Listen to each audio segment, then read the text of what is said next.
Hop. Eh ben, avant de commencer la vidéo, on a fait plein de blagues très rigolotes. Ah, vous auriez dû être là. Ah oui. Bonjour à tous. Ouais, bonjour. Donc c'est parti pour le dernier vide-grenier de l'année. Ouais. Donc 75, si j'ai bien noté. 75e. Ne nous enfonce pas. Merci. C'était chouette. Ouais, c'était... Mal parti. Noël avant l'heure. Oui, c'est ça. Noël avant l'heure. C'était Voilà, pas bien parti déjà. Ah oui, ça a eu du mal à démarrer. Mais tant mieux, parce que je suis arrivé pratiquement une heure après. Ouais. C'est-à-dire qu'au lieu d'être à 7h, je suis arrivé presque à 8h. Donc, Ouais, parce que on est venus chacun de notre côté, parce que c'était pas loin de chez nous. Et entre nos deux domiciles. Voilà. Donc, moi, je suis venu à l'heure normale. Normal. Et puis, il y a ceux qui flemmards qui ont du mal à se lever. Voilà. Et t'as bien fait, parce que ça servait à rien, parce que j'avais rien à trouver. Oui, Voilà. De toute façon, j'ai vu ça quand je suis arrivé. Allez, on va Zou, commencer. Et donc, ça... C'est pour jouer aux cartes. Tout petit, et voilà. Tout petit. C'est apparemment du pif gadget. Est-ce que c'était à monter soi-même on dirait, parce que ça fait un espèce de comme si c'était détachable. Ouais, c'est peut-être sur des cartes qui étaient prédécoupées. Ouais, voilà. Tu as juste en fait des petits plots qui restent, ouais. Et c'est très dur à l'emballage. l'enlever. Ouais, l'emballage est un peu trop court. Ouais. Et donc, ça doit être du 32 cartes. Hein. Mais bon, je suis pas très pif gadget, mais je suis tombé dessus. Et comme c'était un gadget, t'as pris quoi. J'ai craqué. Ouais. Donc voilà. Bon allez, hop, je vais passer la honte. Est-ce que tel un lapin, un lièvre ébloui par les phares. Ouais, t'as pas pensé à sortir du bon chemin. Voilà. Donc le nez du marsupilami, que tu avais déjà, d'ailleurs. T'es obligé de m'enfoncer. Donc, tu auras droit à ta vengeance tout à l'heure. Voilà. Ah bon. Bon. Donc, nez du marsupilami. Oh la vache. Bon, je vais dire le prix. Hein. Oui. Oh non, dis pas les prix. Allez, je vais boire jusqu'à la lit. Le mec me dit 12 €. Pour une Néo, le nez du marsupilami. Hein. Il ne précise pas que c'était une Néo. Et il y avait un truc qui est marqué au crayon là. Sauf que tu l'as pas lu. Non, je l'ai pas lu. Ah bon. Mais oui. Manque page 55, 56, 57, 58. Donc, il manque des pages. Voilà.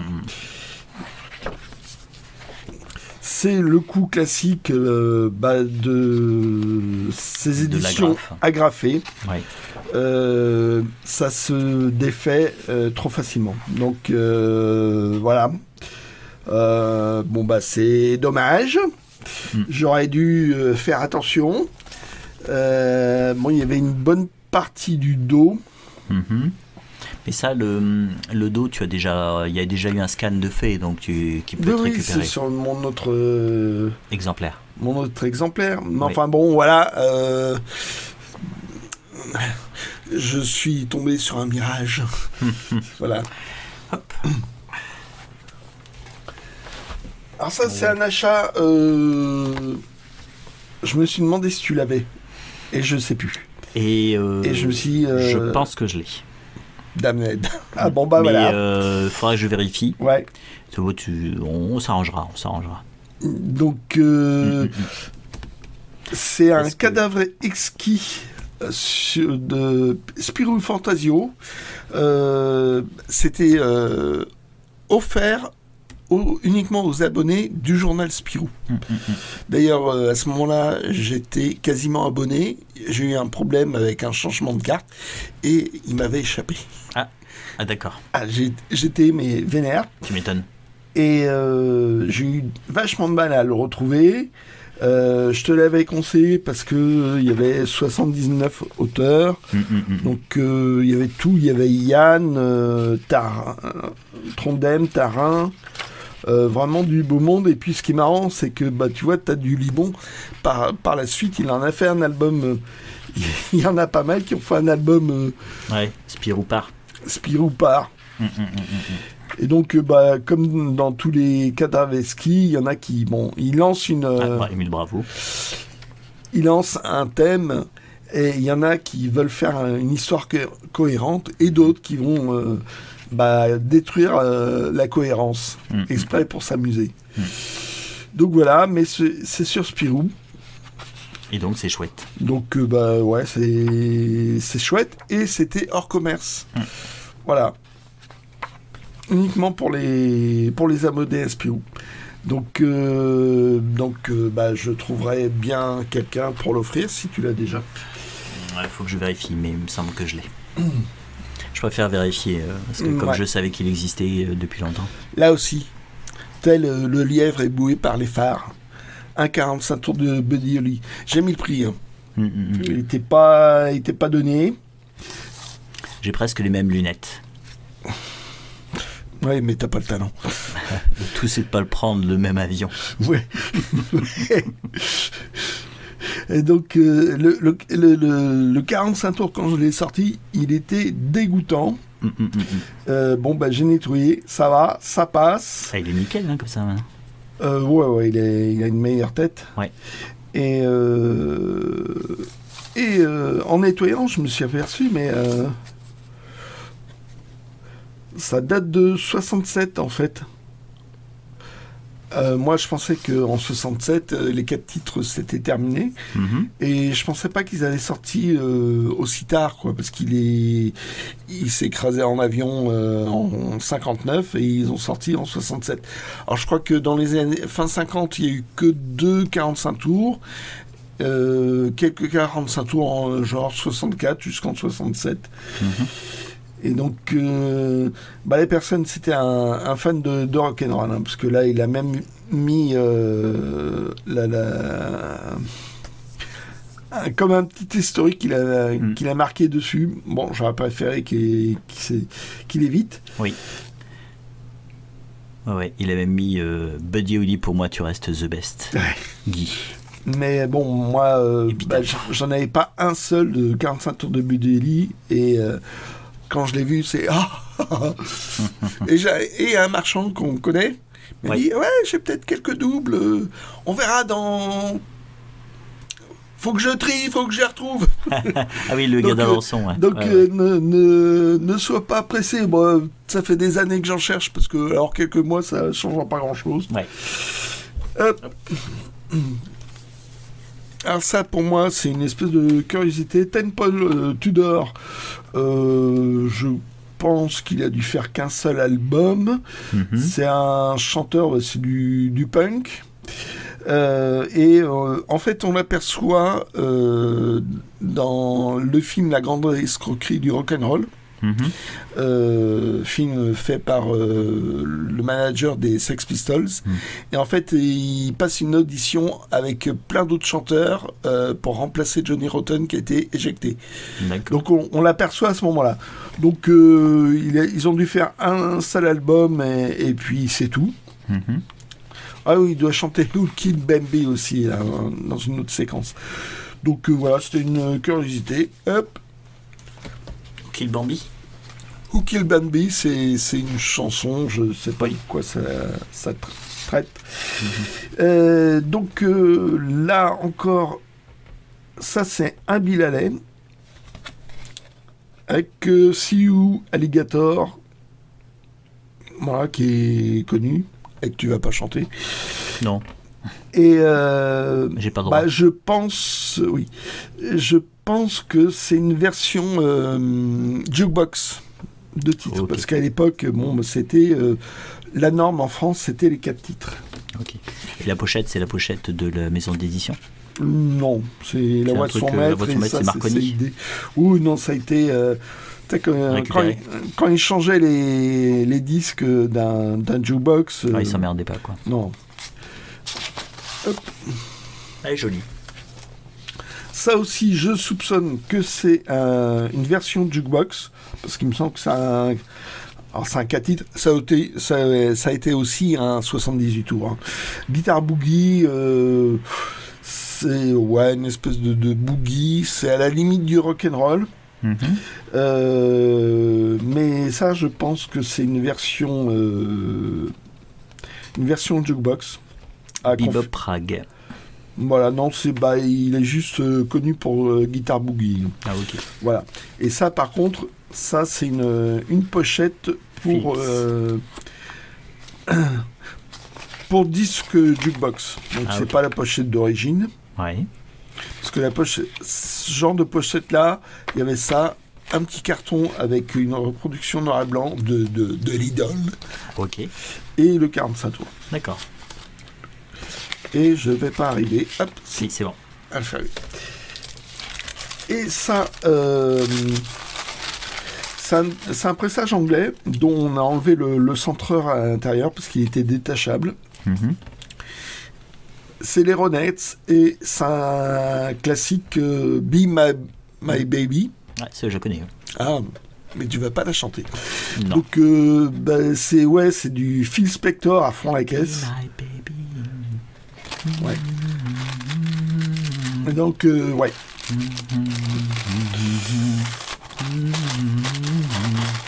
Je le me. Tu me More Chuck Berry. Pressage anglais. Alors je sais pas à quoi ça correspond. Est-ce que c'est un album où la pochette était différente ou un truc comme ça? Une petite compilation? Je sais pas. J'ai pas eu le temps de regarder. Donc pressage anglais et donc c'est sorti par Paille, je crois. Voilà. Là je pense que ça a été coloré au feutre. Ouais. Dommage. Ouais. Bon, ça appartenait toujours à Roland. Roland, hein. Voilà, donc c'est quand même les bien crado. Hein. Je l'ai pas nettoyé. Ouais. Je l'ai écouté sans le nettoyer, c'est pas bien. Voilà, donc ça fait un label rigolo. Oui. Et je l'ai écouté, donc c'est les enregistrements d'origine Chess. Voilà. Hop, Carl Perkins, que j'ai confondu avec Johnny Cash sur le moment, mais bon, ça me tentait. Oh bah oui, et puis le prix était ridicule. Donc Carl Perkins, c'est le mec de Blue Sweat Shoes. Oui. Mais il a fait aussi... C'est lui qui a créé Blue Sweat Shoes. Il a fait On et Don't, il a fait des trucs, mais bon, ça n'a pas été plus loin que ça pour lui, vraiment. Et là, en fait, il reprend des classiques du rock and roll. Lantal Sally. Collection chouette. Du jazz à la Java. Donc, là, le mec avait collé un truc, j'ai du mal à le décoller. Ouais. Je sais pas si j'arriverai sans tout arracher. Ouais, ça a l'air de bien tenir. Ouais. Mais après, ça a l'air d'être pelliculé, donc je pense que tu peux y aller avec des choses un petit peu plus agressives. Ouais, sauf que bon, il y a un petit bout de bleu qui est parti. Ah, zut. Hop. On part sur des musiques de films. Des musiques de films. Alors ça. 1€. Ça, je connais. Oui, 1€. Voilà. T'es content? Oui, voilà. Incroyable, 1€, un vinyle. La musique, la BO de Abyss, je la connais bien. Elle est super chouette. Et le film est chouette. Et le film est vraiment haletant, il est vraiment chouette. Il a glissé dedans un truc, ça doit être une publicité. Malheureusement, elle n'est pas entière. Ah. Je pense qu'il manque un volet. Là, tu vois, ça a l'air coupé. Il y a l'air d'avoir des traces d'agrafes, là, donc ça doit venir d'une revue. Ouais. Mais je pense que c'est... Oui. Mais il doit manquer un bout, quoi. Dommage. Mais bon, on va pas pleurer non plus, quoi. C'est super chouette. Hein. Ouais. La musique, elle est chouette. Hop.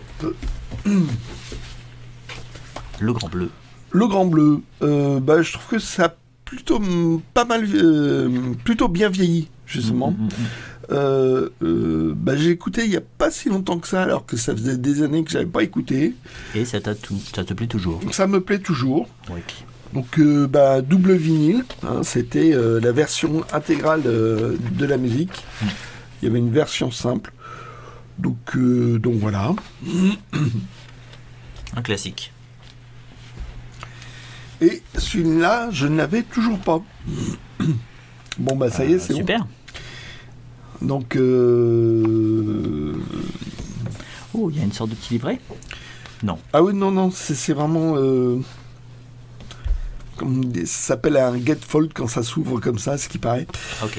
Ah, c'est toujours à Roland, ça. Enfin, c'était à Roland. Ah, c'est tout sauf même, malheureusement, la personne est décédée. Ah. Et donc, ça me tentait bien que le film, je trouve, lent quand même et assez incompréhensible. Ça reste quand même un très très chouette film, un classique. Ouais. Et donc, il me manquait la BO. Il y a des trucs que j'aime bien, d'autres moins, mais bon... C'était assez original en fait d'utiliser de la musique classique pour un film de science-fiction. Ouais.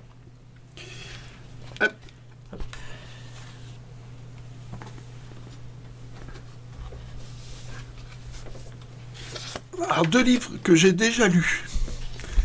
C'est un copain qui me les a prêtés, et le même copain m'a filé ces 2 bouquins-là. Ouais. Donc, sur 2 ex-Sex Pistols. Mm-hmm. Johnny Lydon, qui a l'habitude de faire des autobiographies, je crois qu'il en a fait 3. Ah, ok. Donc, j'en ai lu une première, mais qui a un côté assez succinct. Celle-là, elle est bien plus longue. De toute façon, il a eu une longue carrière derrière avec Public Image LDT, pile. Et il avait de quoi en raconter. Et je trouve plein d'humour quand même. Ok. Et bien rentre dedans. Donc je l'ai lu, c'est chouette. Enfin, moi j'aime bien, en tout cas.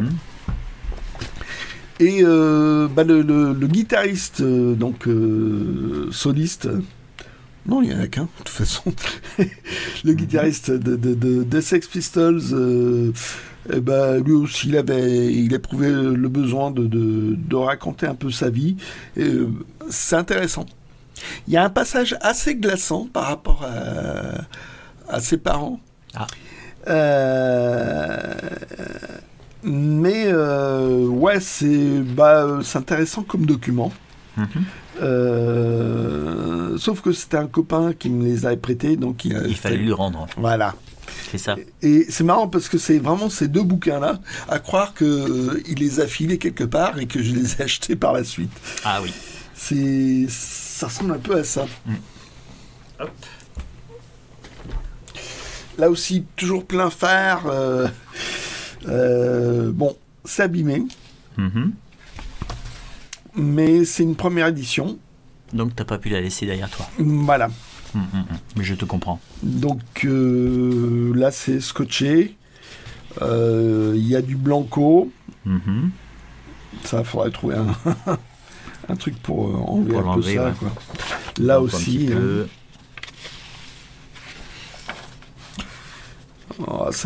Là, ça a été scotché. Ce qui était déchiré en 2. Ouais. Des 2 côtés. Ouais, ok. Le reste, c'est un peu... Rond noir, chiffre blanc. Ok. Un peu sale. Là, apparemment, il n'y a pas eu plusieurs imprimeurs. Non, t'as du scotch encore ici, là. Ah ouais. Ouais, mais celui-là, il est moins méchant. Ouais. Parce que le scotch invisible à enlever, c'est plus coton. Parce que tu peux l'enlever, mais ça laisse toute la colle. Ouais, va falloir de la patience. Mais bon, celui-là au moins, le reste, ça peut aller, quoi. Et il y a une partie du dos de là à là, je dirais. Là, je sais pas, c'est assez noir, c'est bizarre. C'est curieux, là. Je pense que... Voilà, mais bon, au prix où on me l'a fait, je me suis dit, vaut mieux que je la prenne, quand même. Ok. Et achat internet... Attention, hop là. Les cousins Dalton. Les cousins Dalton. Il faut voir le logo du puits qui était avec des minuscules. Ah oui, c'est curieux ça. Tu le vois rarement avec des minuscules. Je parie, ça devait être pas tout à fait au point. Le dos, il y a pas mal de boulot. Il manque un petit peu sur le quatrième de couve. Voilà. Sauf que, comme je suis nécrophile, j'ai accepté un cadavre. Et je vais pouvoir compléter de manière authentique cette partie-là. Ok. Et donc, celui-là, je ne vais pas considérer comme un cadavre parce qu'il a toutes ses pages. Voilà. Ok. Ah, donc, la définition du cadavre, c'est qu'il manque une page. Ah pour moi, oui. Ouais, ok. C'est... Ouais, logique. Il y a peut-être des pages qui sont même en meilleur état sur le cadavre, non? Je vois qu'il y a des taches de... Il faudrait tout démonter, c'est ça l'embêtant. Faudrait voir. Tester. Oh, ça va encore. Il y a des petites taches à la fin, en bas. Bon, je regarderai ça de plus près. Ouais. Donc, les Dalton tels qu'on les connaît. Voilà, les cousins Dalton. Voilà. Et c'est à la même personne que j'ai acheté ceci. Je lui avais acheté un chlorophylle à réparer, puis il me dit j'en ai un autre, tout ça, montrer toujours. Et effectivement, c'est. Puis bon. Il est propre. Hein. Il est propre. Il y avait une légère pliure, il avait montré, machin, mais enfin bon, c'est comme si j'avais acheté un album aujourd'hui, quoi. Ouais. Sauf que celui-là, il date de 71 quand même, mais il fait quasi neuf. Oui, c'est vrai, il est propre. Hein. Et c'est toujours une histoire aussi chouette, quoi, Chlorophylle.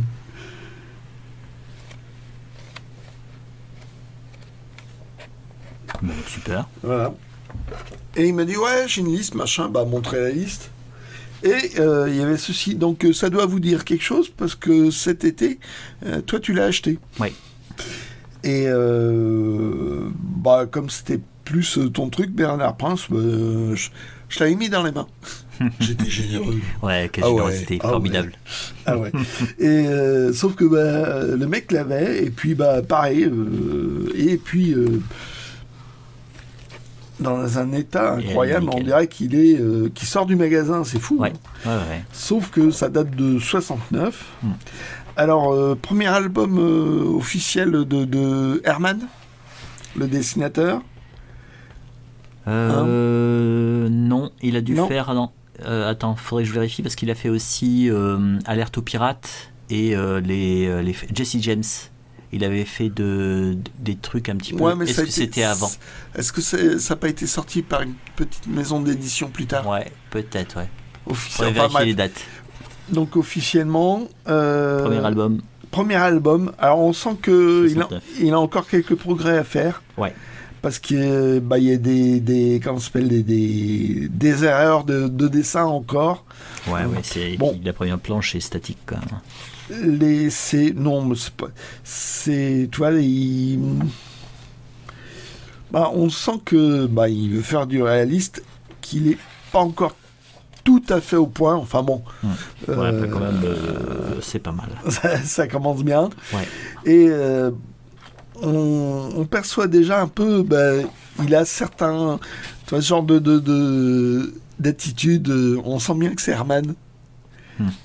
Il a déjà pas d'éthique de dessin, mais presque.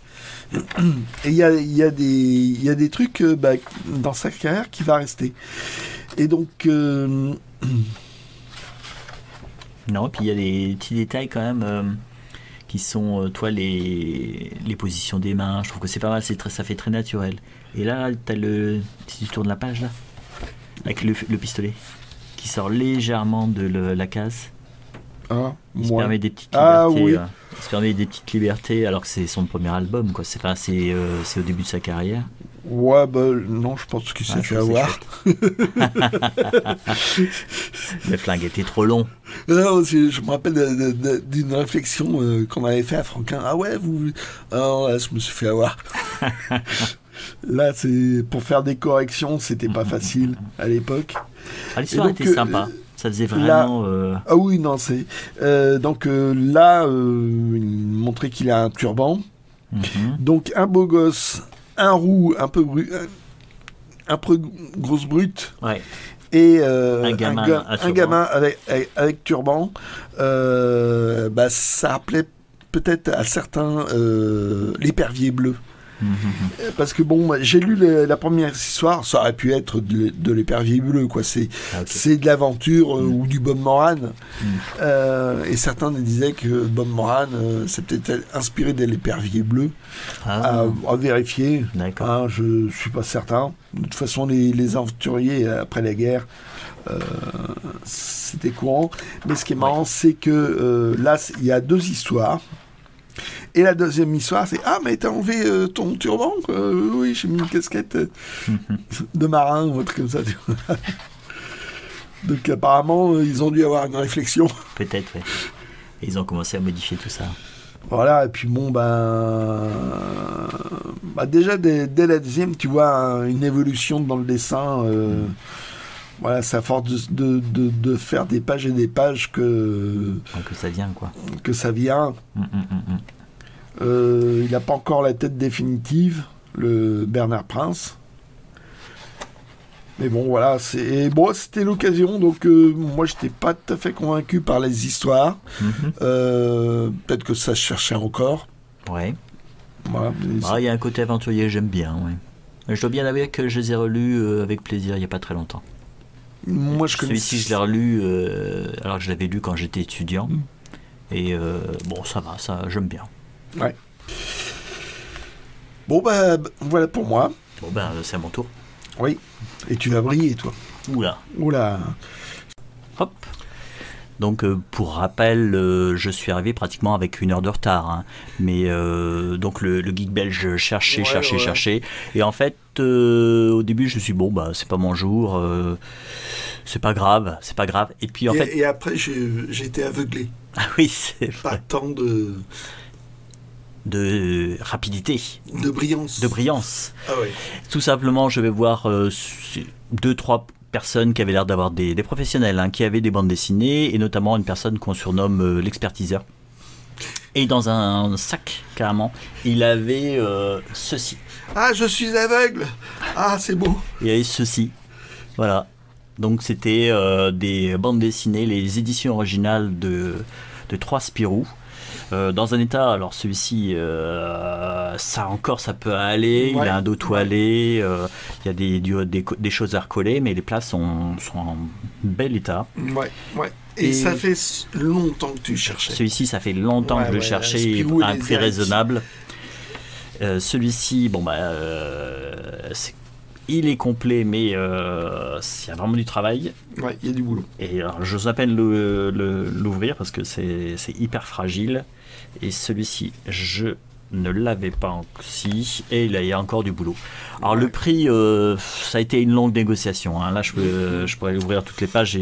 T'as lâché un billet quand même. J'ai lâché un billet. C'est-à-dire qu'à l'origine, il en voulait 100 à 200 € une unité. Et donc après il m'a fait l'eau, c'était beaucoup plus bas, c'était descendu à 250, mais en fait il y avait une 4e aventure que j'avais déjà, c'était Y a-t-il un sorcier à Champignac. Donc ça a redescendu, j'ai renégocié par-dessus et ça a fini, j'ai quand même lâché un billet, mais au prix de... ça va, je trouve que ça va, et puis bon, on les voit pas, tout simplement. Ouais. Puis alors là, va y avoir des réparations. C'est très recherché. Oui. Et puis oui, il y a beaucoup de boulot. Il y a beaucoup de boulot, mais je trouve que la base est saine. Ouais. Parce que les plats je pense qu'ils ont dû être couverts à un moment donné. Parce que là, les plats ne sont pas frottés. Celui-là, il est vachement bien. Et en plus, c'est celui que je cherchais vraiment. Voilà. C'était la priorité, c'était de le trouver parce que l'histoire est formidable. Et c'est les débuts du Marsupilami. Voilà. Donc là, ça commençait bien. Alors j'avais 3, par contre, j'avais plus de billets. Hein. Là, déjà, j'avais un achat. Alors j'ai un petit peu erré, j'étais encore un petit peu par ce qui venait de se passer. Sous le choc. J'étais sous le choc, parce que je trouvais que je m'en sortais bien, point de vue prix. Je m'attendais vraiment à craquer beaucoup plus. Et sous le choc, j'ai erré dans les rayons. Et je suis tombé... Tiens, je le pose à côté. J'aurais dû abuser. J'aurais dû abuser. Et donc, sous le choc. Oui, c'est vrai. Je tombe sur ceci. Et au début, le cartonnage, je ne l'ai pas reconnu parce que je connais beaucoup plus les cartonnages donc, de Jules Verne. Et bon, André Laurie, ok, c'est bon, je le connaissais. Hein, c'est quelqu'un qui était un communard, qui a dû fuir en 1870, qui est passé en Angleterre, qui a vécu quelques années en Angleterre. C'est un pseudo.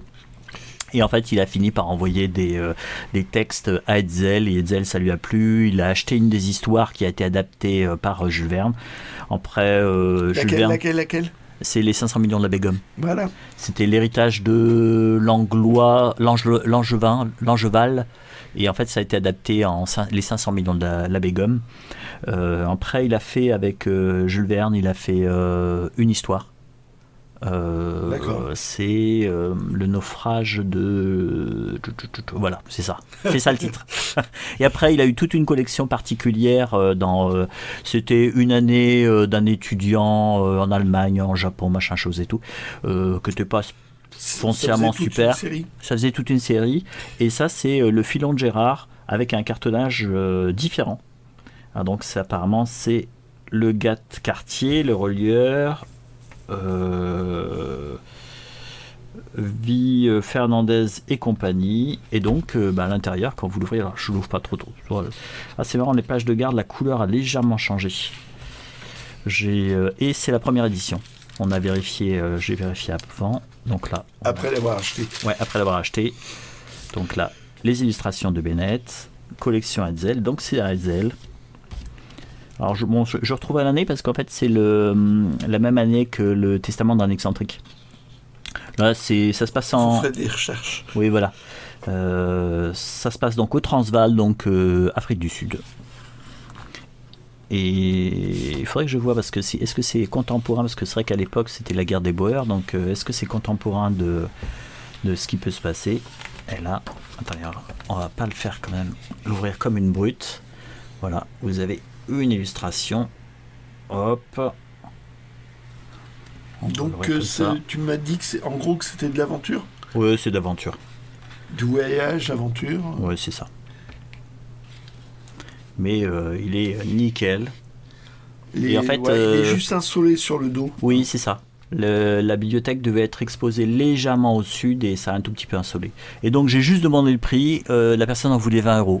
Donc j'ai gratté mes fonds de poche, j'ai réussi à trouver 20 € parce que 20 €, je prends quoi. Hein, et après il est revenu à pied parce qu'il avait plus d'essence. Presque, tu veux, non, tu vas voir. Presque, tu vas voir. Ah. Alors là, on en est resté là, il me restait plus que de la monnaie et des piécettes, et je suis tombé là-dessus. Et moi j'adore Sampé. Je cherchais justement les cartonnages de Noël qui étaient édités. Pas spécialement celui-ci, parce que celui-ci il est assez tardif. Alors là, vous voyez le prix. Et comme un idiot, j'ai même pas négocié. Simplement, alors vous allez dire comment est-ce qu'on peut négocier alors que j'avais plus de sous. Non, mais déjà, je veux dire, c'est des cartonnets jaquettes. Ouais, cartonnet jaquette. Pour trouver avec la jaquette, c'est pas compliqué. Forcément évident.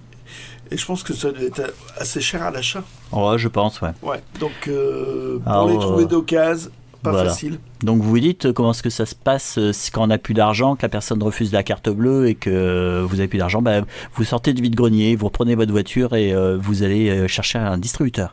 Heureusement, il y a un distributeur pas très loin qui marchait. Ah, il marchait finalement. Il marchait finalement. Et je suis revenu. Alors pourquoi est-ce que j'ai même pas négocié qu'en fait, alors que le prix était et que j'ai l'habitude de négocier. Il y en avait deux. Il y en avait deux et les deux étaient au même prix, mais celui-ci il avait ceci. Voilà, il a une dédicace très sympa, 200p, qui date de novembre 86. Voilà. Elle a dû oublier parce qu'elle mettait les deux. Les deux étaient au même prix, ouais. Elle a oublié qu'il était dédicacé. Ouais, sans doute. C'est donc là, voilà, j'ai craqué. La dédicace est sympa. Et 100p, c'est du 100p. C'est du 100p, quoi. Que dire de plus? Alors ça se lit très vite, mais ce qui est rigolo, c'est que on peut le relire et je trouve que je m'en lasse pas. Hein. À un moment donné, j'avais les 365 jours avec 100p, et donc chaque jour, je tournais la page et il y avait un dessin de 100p. Il en a fait énormément. D'ailleurs, je suis abonné il y a une page spéciale 100p sur Facebook. D'accord. Voilà, ça se présente comme ça. Et c'est vrai que ça faisait quelques temps que j'en cherchais, et là, je suis super content, j'ai une dédicace en plus. Alors là, c'était mon dernier achat, mais je vais vous montrer une chose, parce qu'il y a une petite anecdote. On a trouvé quelqu'un qui est très sympa, c'est le tintinophile discret. Et lui, il nous a montré ceci, et il me l'a prêté. Non, je lui rendrai. Ça, quand même. Grave erreur. De me le prêter ? Oui. Non, il faut que je le lise et après je te lasse. Donc, quelque chose que je ne connaissais pas. Il y a un passif, je vous expliquerai une autre fois. Donc, c'est le bulletin des amis d'Albert Robida. Et donc, c'est Jules Verne et Albert Robida. Donc, je ne connaissais pas du tout ce petit bulletin qui. C'est normal, puisque en fait, je n'avais pas pensé à chercher à Albert Robida. Il me l'a prêté, et en fait, dans la conversation, il a dit qu'il en avait pris quelques numéros du téléphonoscope, mais qu'il en avait laissé sur le stand. On prend le café, à un moment donné, on se dit, bon, bah c'est bon, on va faire peut-être un autre tour, et puis on discute quelques secondes, et hop, le tintinophile disparaît. Tellement discret qu'il a disparu, et on s'est dit, bon, bah il y a eu une mésentente, il est parti, quoi, parce qu'il était pratiquement 11h et quelques, quoi. Oui, c'est pas... On fait un deuxième tour, ou troisième. On ne voit pas les téléphonoscopes qui restaient. Alors, je vais en profiter pour tourner les pages, comme ça va être mieux. Et après, j'enchaîne sur le 100p. Je vais chercher de l'argent. Je reviens, j'achète le 100p. Le geek belge est parti manger, parce que ça faisait quand même longtemps. J'ai faim. Et en fait, je retombe sur... Tellement discret que je donne son prénom. Faudrait que tu mettes un bip. Je retombe sur le tintinophile discret, qui était là au final. Et donc il me montre le stand où il y avait les derniers. Et alors ? En fait, le problème, c'est que c'était le stand du Rastaman.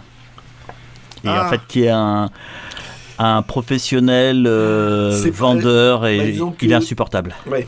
Il est vraiment insupportable. C'est un peu comme l'expertiseur. L'expertiseur. Mais moi, c'est pire. Pire que l'expertiseur. L'expertiseur, ça passe encore, parce que là, il était... le tintinophile me montre les revues qui restaient encore. Il disait que ça ne l'intéressait pas finalement, et que qu'il ne les prenait pas.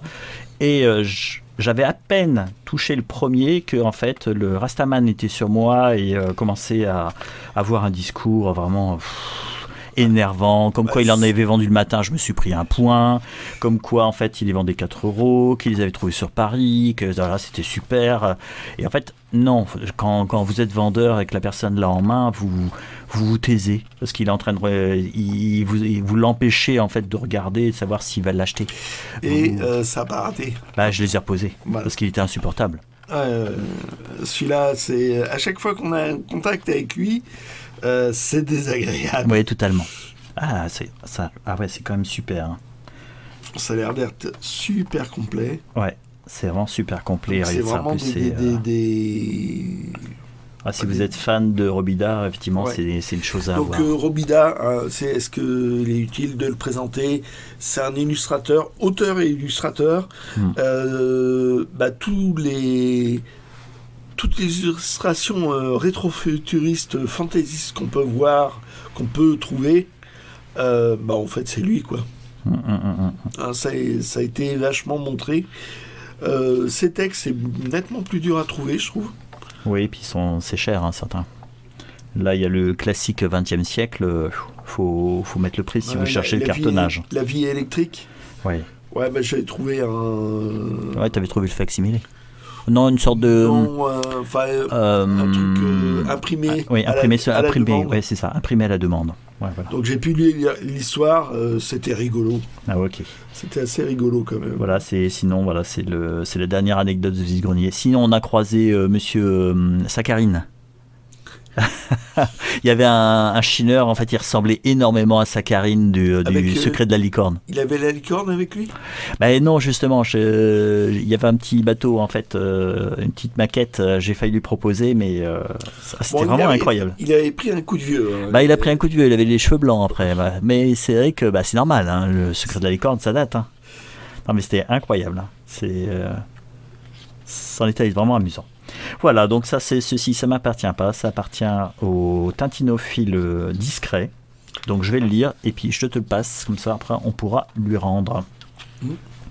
Mais en tout cas, c'est une revue. L'essentiel, c'est qu'on sache que ça existe. Disons que il l'a prêté parce qu'il est un peu comme nous. Il a 50 bouquins sur sa palle, là, sa pile à lire. C'est ça. Il avait suffisamment de quoi lire. Voilà. Il n'était pas pressé. Puis il en avait acheté plusieurs, hein, donc il pouvait aussi lire les autres.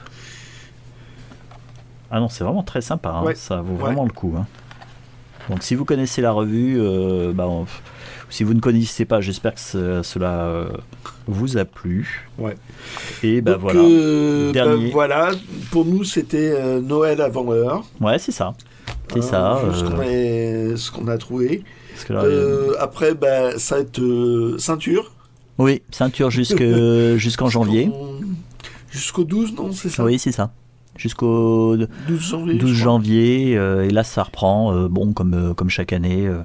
On va essayer de trouver des choses sympas. On a de quoi lire. 2-3 vidéos en réserve. Oui, totalement, ouais. Totalement, on a des petites choses. Et puis, comme ça vous fera patienter. Voilà. Bon, on va vous souhaiter une bonne semaine. Ouais. Bien. Ciao. Ciao.